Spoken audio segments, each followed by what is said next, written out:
Bangladesh economics olympiad 2025-এর চট্টগ্রাম পর্বের প্রতিযোগিতা অনুষ্ঠিত হয়েছে। চট্টগ্রাম কলেজ প্রাঙ্গণে চূড়ান্ত পর্বে সেরা 5 জনকে বিজয়ী ঘোষণা করা হয়।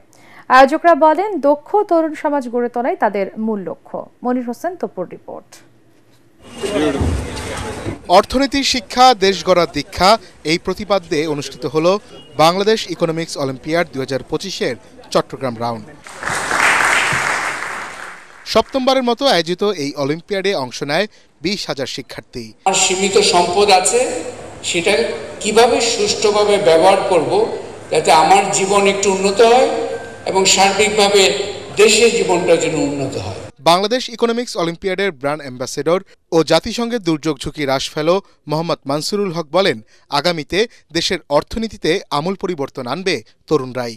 আমি কথা দিচ্ছি যে বাংলাদেশের ইকোনমিক্সে এই বাচ্চারা, এই স্কুল কলেজ ইউনিভার্সিটি স্টুডেন্টরা সক্রিয়ভাবে অংশগ্রহণ করবে এবং বাংলাদেশের ইকোনমিক্সকে একটা আন্তর্জাতিক লেভেলে এখনো রয়েছে, আরো অনেক বেশি উঁচু জায়গায় নিয়ে যাবে, এটা আমি আশা রাখছি এবং সেইভাবে আমরা কাজ করছি ইনশাআল্লাহ। এবারের আসরের সেরা 5 জন অংশ নেবেন আজারবাইজানে হতে যাওয়া ইন্টারন্যাশনাল ইকোনমিক্স অলিম্পিয়াডে। অনুষ্ঠানে প্রধান অতিথি ছিলেন দুর্যোগ ব্যবস্থাপনা ও ত্রাণ মন্ত্রণালয়ের উপদেষ্টা ফারুকী আজম। আমি তরুণদেরই বলতে চাই, দেশটা আপনাদের। মনির হোসেন তপু, এটিএন বাংলা।